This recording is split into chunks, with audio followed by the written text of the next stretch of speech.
Good morning. It is such a great day to have synchronicity. I am so excited with our next guest who has carved out some time out of her busy schedule to sit down with us, Senator Miranda. Good morning. How are you? I am awesome. Thank you for your invite. The honor's all mine. Thank you. Thank you so much. So, the cornerstone of our practice, Synchronicity Be Well, is that we try to educate individuals that have been affected by trauma and chronic stress and how to turn that trauma into triumph and to understand that your circumstances do not have to define you and how we found you and was so intrigued by your story is that you lost your brother to homicide.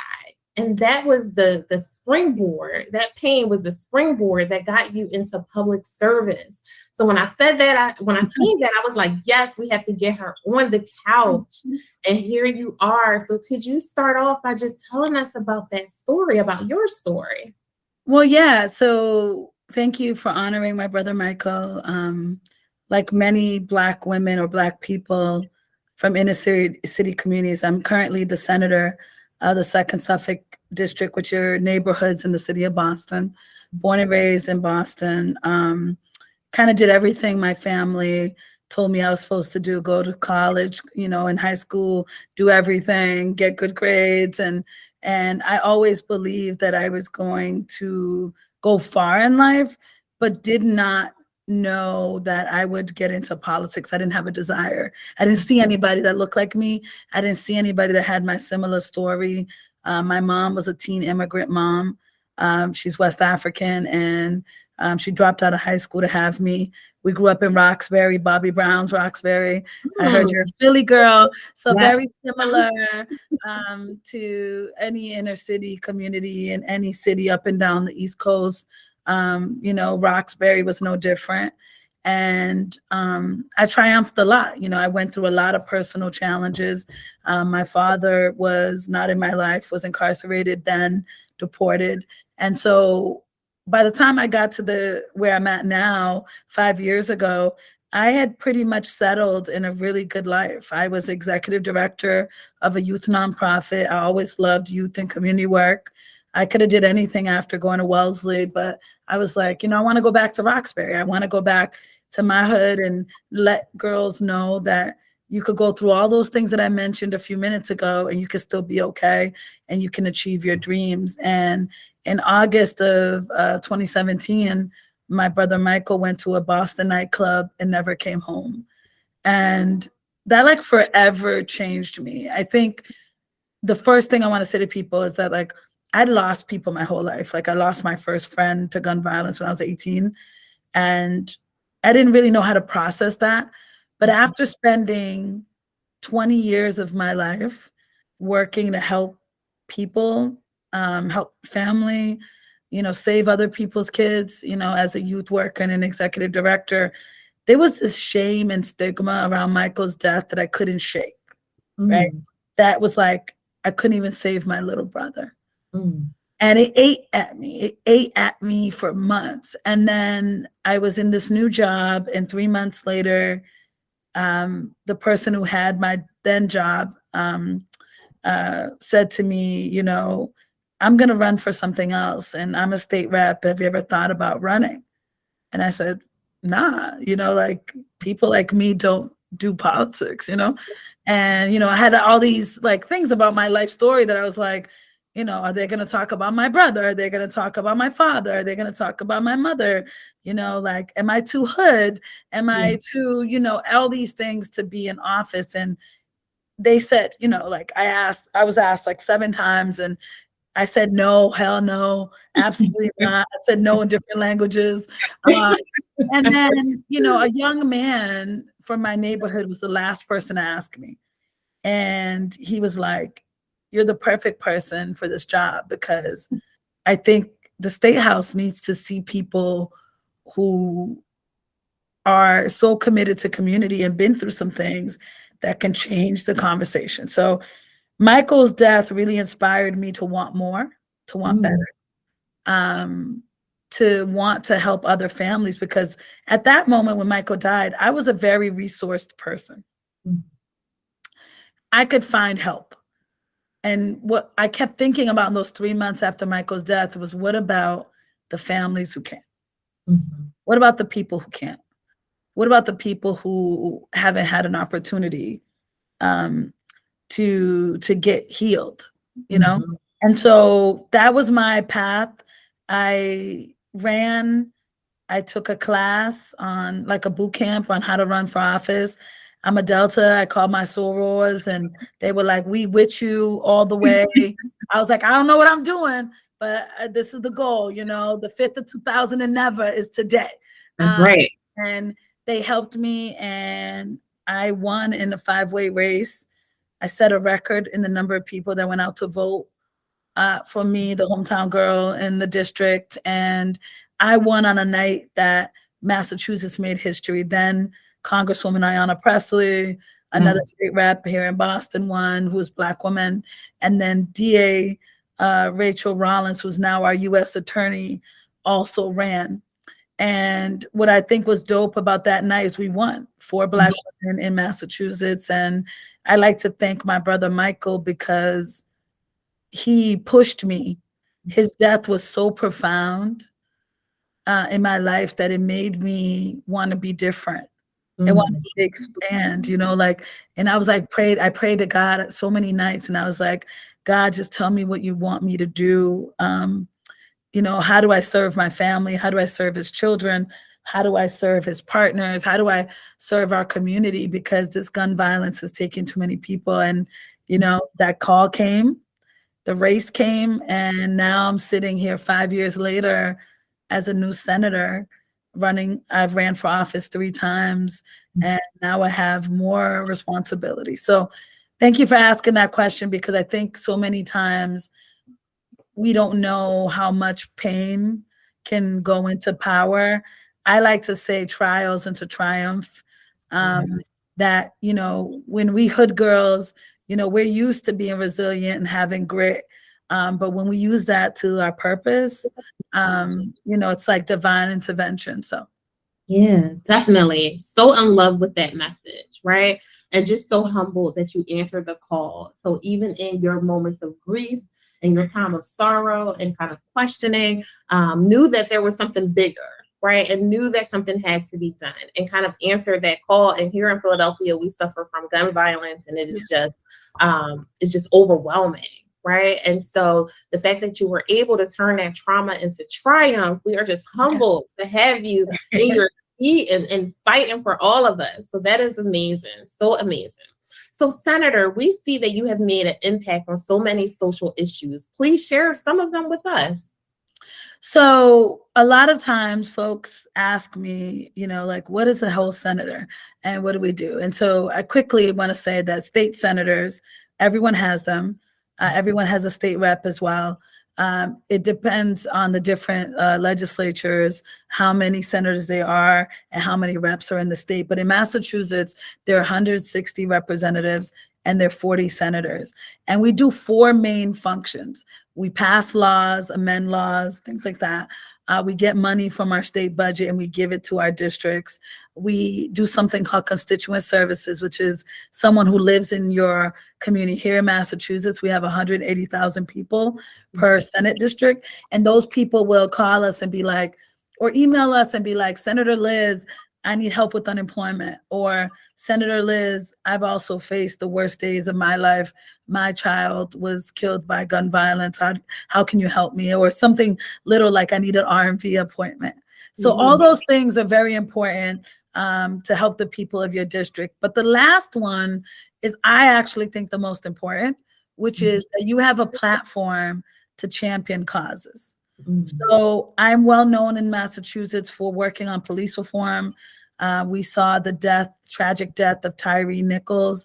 I remember being a teenager and hearing about Amadou Diallo, Sean Bell, thinking about an adult woman, hearing about Brianna, hearing about Sandra, hearing about Atiana Jefferson. Like, so every year when you hear these people's names, they had stories, they had families, they had communities, they were people who mattered. And so I worked a lot on police reform, making sure that Massachusetts now has a duty to intervene. Because you know what happened with those officers and those EMTs and those firemen and women who didn't render aid to Tyree. That's not happening in Massachusetts. If that happens, you know, you immediately will face repercussions of that. I work a lot on the criminal legal system. You know, I shared that my father was incarcerated. My brothers were incarcerated. My brother and my father were deported. And it wasn't easy growing up with family separation.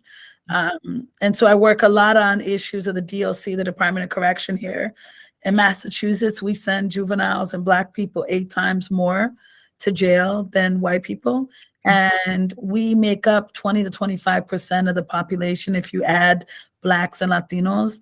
And we represent 60 to 68% of the jail population. So if you look at that, we are 3 times more likely to be incarcerated than we actually have in terms of members of our communities. And I work a lot in environmental justice because I think people forget that our environments were built that way. And, you know, I grew up in the hood. I grew up in a community that had 1,400 parcels of vacant land. There are 2 movies and a book about my neighborhood. Today, my neighborhood had 5 times the asthma rate than the rest of the city of Boston. We die 30 to 33 years ahead of our other folks who live like 2 bus stops down the road. And so if you imagine, like, I don't want to die, you know, I don't want to have my zip code literally killing us. And sometimes folks talk about climate like it's a white wealthy thing, but really you can't save the planet without saving the hood, right? And so I spend a lot of time talking to people about food justice, gun violence, vacant land, polluted land, water issues, air issues, because that's why we're sick. And other communities don't have to deal with that. And the last thing that I'm very, very, very, very proud of that I work on is birthing justice. The same way that I lost my brother in 2017, a few months before that, my sister gave birth to a baby at 21 weeks. And I was there with her. And she was told the day before that she was anxious as a new mother and she should just take some Tylenol and go to sleep. And she went into early labor. And that happens so often to Black and brown women. And I learned something that I did not know. Massachusetts has the best schools, best hospitals. You know, I did not know that even in Massachusetts, Black women were dying 2 times the rate of white women. And our babies were 5 to 6 times more likely to die or be born preterm. And so once I heard that, I was like, wait a minute. As a Black woman, like, I cannot not hold my sisters down. Yeah, that ain't going down. And so we spend a lot of time really focusing on like, how do we actually change birthing justice? And so we filed a lot of bills while I was in the House. And now that I'm in the Senate with a lot more power, we just filed what we are calling like a momnibus bill that is taken from the federal government. I don't know if folks know this, but a lot of Congress people were in the Black Maternal Health Caucus, including my Congresswoman, Ayanna Pressley. And she was able to help pass a bill to improve federally how we look at birthing justice in this country. So those are like 4 of my top priorities: thinking about environmental justice, thinking about the criminal legal system and ending mass incarceration, thinking about birthing justice, and then thinking about the experience of Black and brown people in Massachusetts that is not very different than other places, but folks want to know, I'll share a link with you that you can share, but you can always find out which legislation I filed and kind of go to your rep or senator and be like, hey, have you thought about this issue and working on that? Such great and powerful social issues, right? And so thank you for sharing that with us. And one thing that I did not realize until right off of COVID, so I want to say maybe about 2019, 2020, I started having a lot of nurses, Black and brown nurses, come to my practice. And their issue was one and the same, right? Different hospitals did not know each other, but they were all losing Black women that were giving birth, right? And the stories that I heard, just being a therapist, was horrendous. Did not know that the statistics was so staggering. Could you tell us more about the legislation you passed to improve the maternal health outcomes of women of color? Absolutely. And I want to shout out a couple organizations because Black Maternal Health Week is in April and Black Mamas Matter leads that initiative nationally. And I encourage everyone to sign up to go to their conference because I learned so much from just connecting with a few different people. So one, connecting with organizations like Black Mamas Matter, Ancient Song in New York, and then there's Mamas Con Poder, which is the Latino version of Black Mamas Matter. Mm-hmm.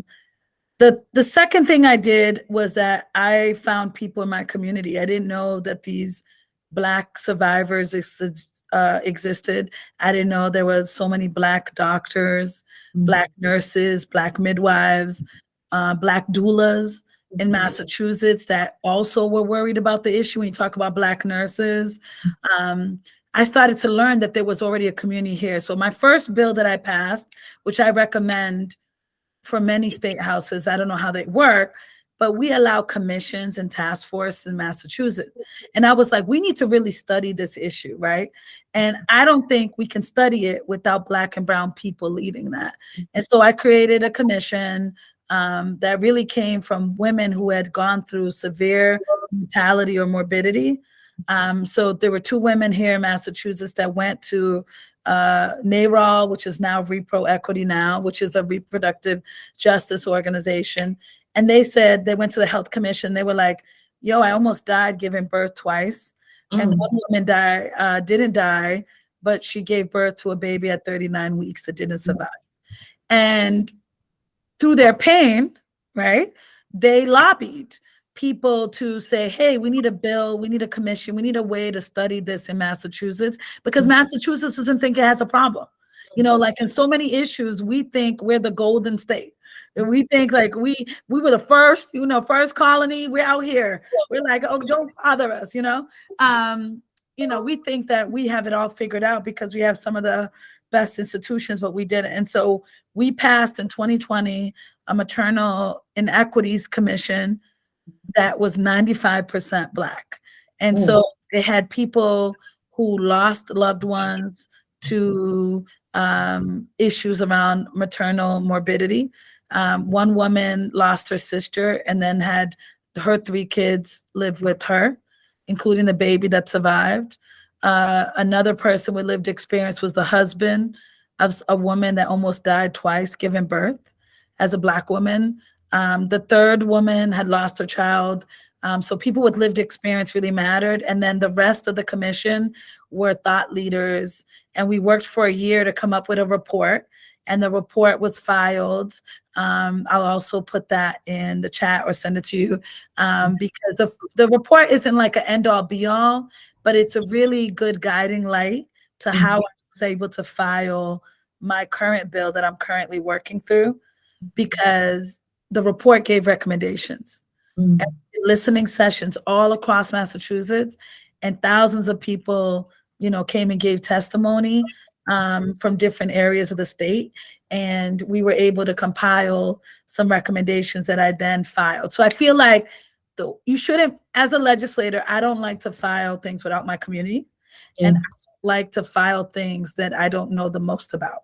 And so the commission allowed me to work with people who are smarter than me, who know the issue. I don't have children yet. And so it was really important for me to have mothers or partners of people who had given birth successfully or unsuccessfully tell me what they were seeing in these hospitals and these places. And so right now we have what we're calling the birth justice bill that I'm working in the Senate, and we are going to start editing and working with a diverse coalition to make sure that that is passed very soon.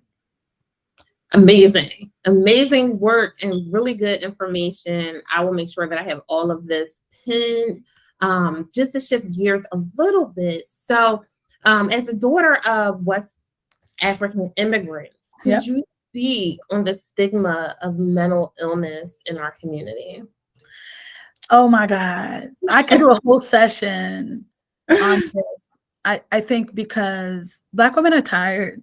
Mhm. Um, we have had this trope about us that we don't feel pain, that we're strong, um, that, we can weather all these storms. And I think that, in my own personal life, I think I tried unsuccessfully in so many ways to have this sort of no days off approach until I almost died. And I am a big proponent of therapy. I would not be where I am today if I didn't have a woman of color therapist, consistent therapy, deep healing, self care, rest. Um, because I didn't realize what I was doing to my mental health and my body. And so I'll tell you a little bit about when I crashed and we all know the stigma, like we don't share our dirty laundry, particularly even immigrant families is even worse, where there's lots of abuse, there's incest, there's uh, sexual abuse, there's rape, there's family issues that we are told we're not supposed to talk about. In my culture, my parents are Cape Verdean, which is West African, and we're a Lusophone country.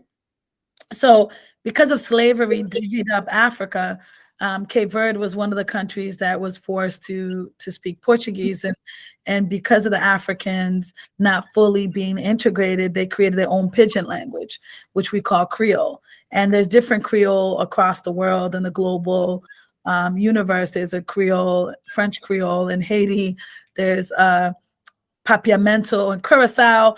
There's all these pidgin Englishes and conversations in languages across the world. And there's a theme called Sufri Calado. Mm. Sufri, which is Sufri, which means to suffer, Mm. and Calado, which means quiet. And my mom taught me that really young, that you just kind of like need to suffer quietly as women because it's not becoming of women. And so I spent most of my life not sharing anything that happened to me badly because I didn't want to be seen as weak. And I Mm. didn't want to be seen as someone who, um, you know, ashamed my family.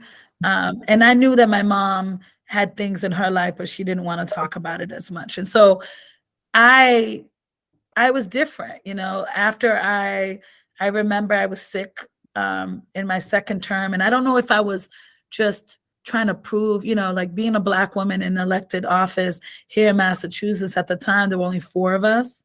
Mm. And then it grew to 5, and now it's back down to 4 Black women out of 200. And I don't know if I felt like I needed to be more excellent or work harder, but I was just killing myself, working 9 to 9 every day of the week, going to every event I was invited to, talking to every group of people. And I got sick. And when I went to the hospital, they told me I needed an infusion of gallons of blood because my iron was so low.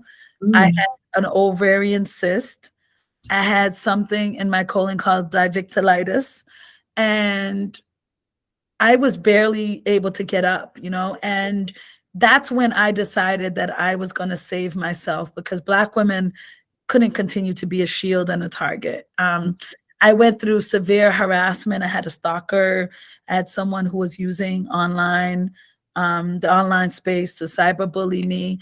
And eventually I was like, yo, you got to talk to somebody. But I Mhm. couldn't find a Black therapist Mhm. until I did some research and found And Still We Rise. I found Psych, which was started by a woman from Boston, which is kind of like a database of practitioners across the country. And I found the Nap Ministry that told me to lay it down and go to sleep. Mhm. I was like, okay, I don't know about this sleep thing, but maybe I need it. I switched my menstrual cycle products to Honey Pot, and I didn't realize how much that would make a difference in my life, just changing sleep and what products I used on my bodies. and just being able to talk to someone. And so we all know that there's a huge stigma, and now it's kind of cool to get help and um, use therapy and rest and stuff. But we still have a huge stigma around Black men in our communities who don't want to seek help. We're seeing a high rate of suicide among Black men and children. Postpartum depression. Here in Massachusetts, a mother of 3 just killed her 3 children. She was white and pretty well off, but that's to show folks that, like, now she had resources and she was still suffering from perinatal mental health and mood disorders. Imagine what it's like for a mom of 3 in the inner city who's working 2 jobs, who doesn't have a partner, barely making ends meet. And so what I do now is work a lot on sharing those opportunities to my community and ensuring that those opportunities have the language people speak, because we are a very diverse community. And beyond being a diverse community, we speak multiple languages. We also find people who look like us. Yeah. So that's a little bit about the stigma and some of the things. I will talk about one bill that I think could work in a lot of cities and states. I was really inspired by the last mayor of New York City's wife, who did something called the Thrive Initiative, that made mental health first aid available to anybody who wanted it. And although you're not an expert, remember that I was a youth worker, and kids came to me all the time with multiple issues. And I wish I had the tools in my toolbox then to be able to connect them. And so I hope to pass mental health first aid accessibility to everyone, to make it affordable or free, so that if you want to take the 8-hour class as a church leader or a bodega owner, that you can, because if someone is coming with a mental health crisis, you want to be able to know how to de-escalate and how to say, if you need help, I can connect you with trained professionals. And so we've come a long way. Yeah. But I think as Black and brown people, we've got to get to a point where we're also making okay to get rid of the masculine identity and the toxic masculinity that is killing our men and our boys, because they feel like they can't say they're in pain. And Black women need to stop taking the strength as a badge of honor, because it's literally killing us. Mm-hmm. Yeah, well said. Well said, right? And it's definitely that stigma that is attached with Black women, that we're strong, right? And so we feel like we have to be strong and kind of like not take a break and not rest and put everyone's needs before our own, because we are known to persevere and get through things, which sounds like great traits. But when you think about it on the flip side, it's kind of saying that we can't take a break. We can't relax. We can't take off of work to go to the doctors, right? Things that are just absurd until, just as you were sharing in your narrative, until there's a problem and we're like, I can't get out of bed. What is going on? So really just honing in on being able to put that strength down for a second, and concentrate on our wellness and our well-being. Yeah. Senator, how important do you think mental health treatment is to the BIPOC community? How important? It's incredibly important to know what services exist. I think it's a matter of life and death. A lot of people don't know the access. For me, when COVID-19, the crisis really presented an opportunity for me to have telehealth. Mm-hmm. And that's really where I became consistent with my therapy. If it was for me going to an office as a well-known person, I probably wouldn't have gone into an office and been able to get the help that I needed, just because, I would have been scared, or I would have said I didn't have time. But telehealth made it affordable. I paid $10 or $15. My insurance pays the rest. And I'm able to meet with a woman every week on my computer or cell phone, which makes it really accessible for me. And I want people to understand that mental health challenges don't discriminate. I used to hear the words depression, and I used to hear the words anxiety, and I'd be like, oh, that's not me. That ain't me. Okay. I don't even. And then after being harassed for a couple of years and going through the depression of my father's loss, my grandmother's loss, and my brother's loss within 5 years, I realized that, like, even me as a resource person that knew where to look, I still found it hard to find the person that I needed. And so I went to my doctor, who is a white nurse practitioner, and I was like, don't take this the wrong way, but I need some Black women. I was like, I need a Black OBGYN, and I need a Black mental health professional. And can you help me? And she said, I don't take it the wrong way.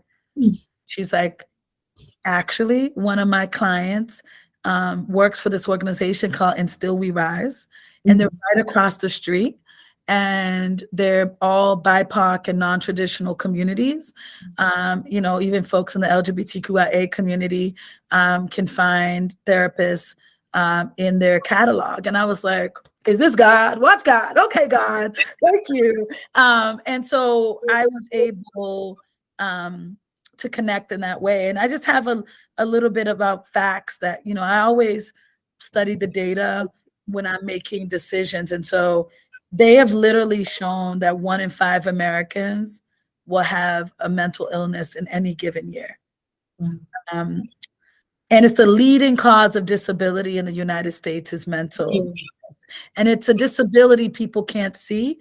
And so I think there's a lot of stigma and disrespect on this. And, now that I think about it, when I had an auntie that couldn't get out of bed, or a grandmother who was paranoid about something, or somebody who was angered or traumatized, now I can see it, but then I couldn't see it. I just thought that person was being lazy or irrational. And now I know that a lot of that stuff is about trauma. And so while non-white people experience relatively similar rates of mental illness, white people, they face so many disparities. And a couple of those, the American Counseling Association found that Black people and BIPOC people are less likely to have the access. They're less likely to seek out services. They're less likely to actually receive the needed care they need. And they're more likely to receive poor quality of care. And then lastly, they're more likely to end their services prematurely.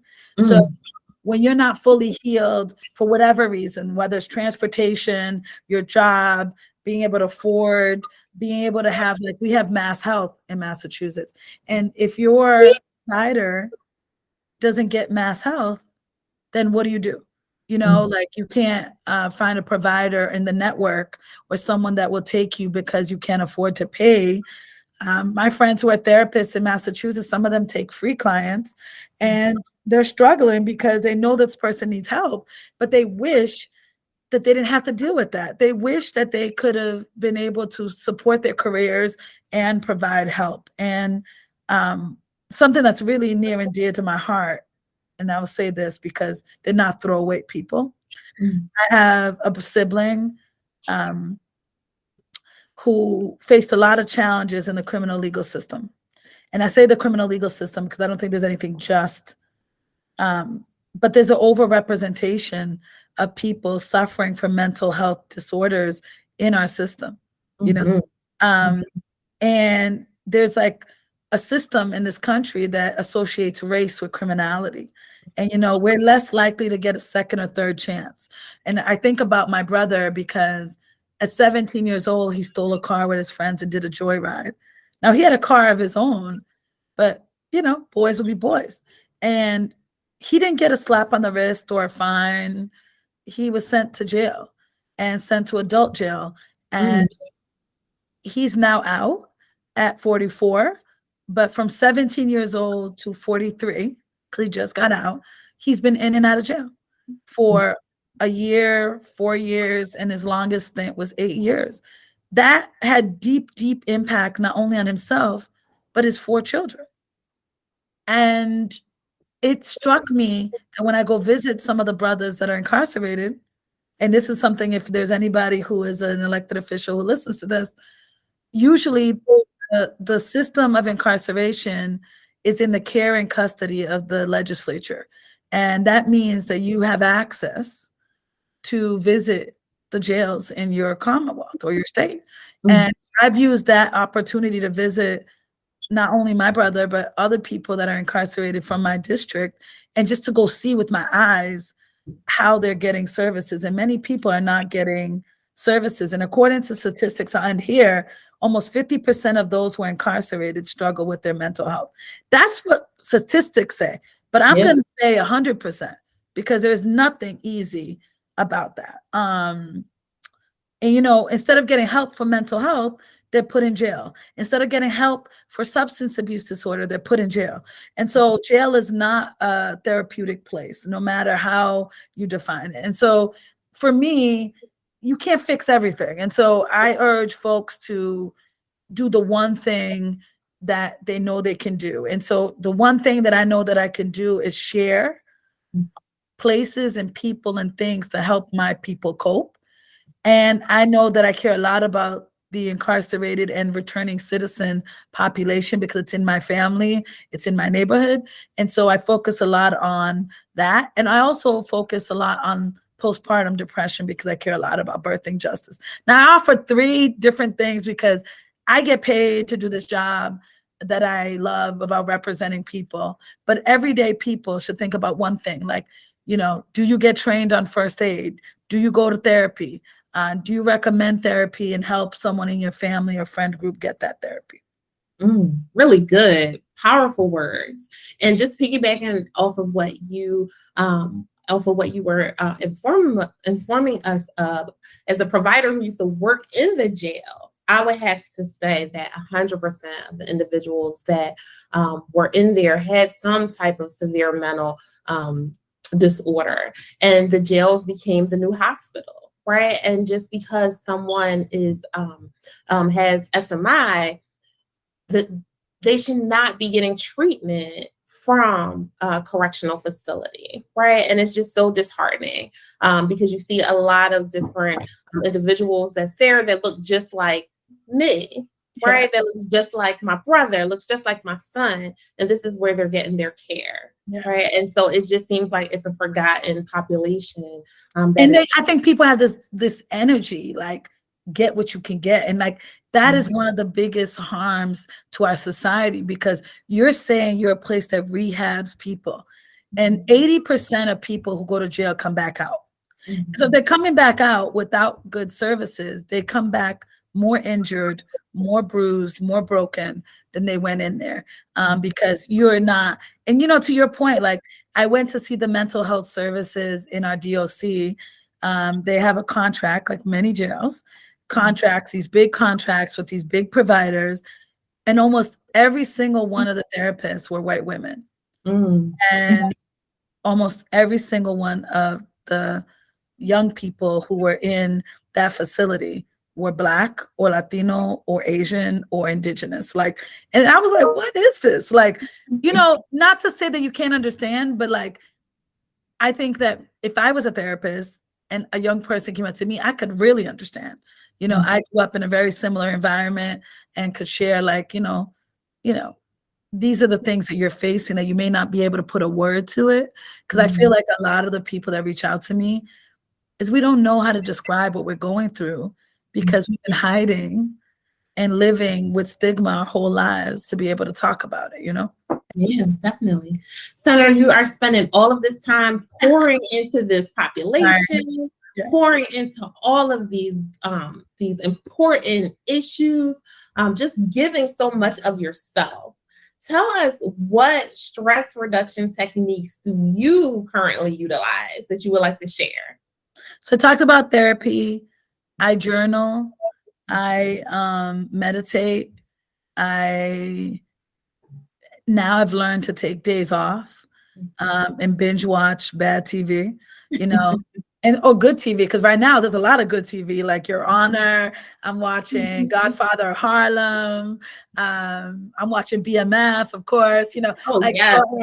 So I find my quiet time of like doing that. I also sleep more. And I have a desire to walk more. I feel like when I walk, I feel better. I don't always get a chance, but when I feel myself coming up and feeling like, oh shoot, like I need a break, I'll walk around the state house or I'll walk around my neighborhood. And, one of the things that I found in walking around, you'll see people, you'll talk to people, you'll notice something, instead of being trapped in my house. But I love to read, and Mhm. reading, I think, has saved my life, more than anything. Sleep and reading, I think, are the two things that have helped me. But I'm also a dancer. I love to party, and so when I can, I think that people don't realize this is why Black people love music so much and love dancing so much, is because I've come to learn that that was our therapy for so long, you know? And so those are some of the techniques that I do now.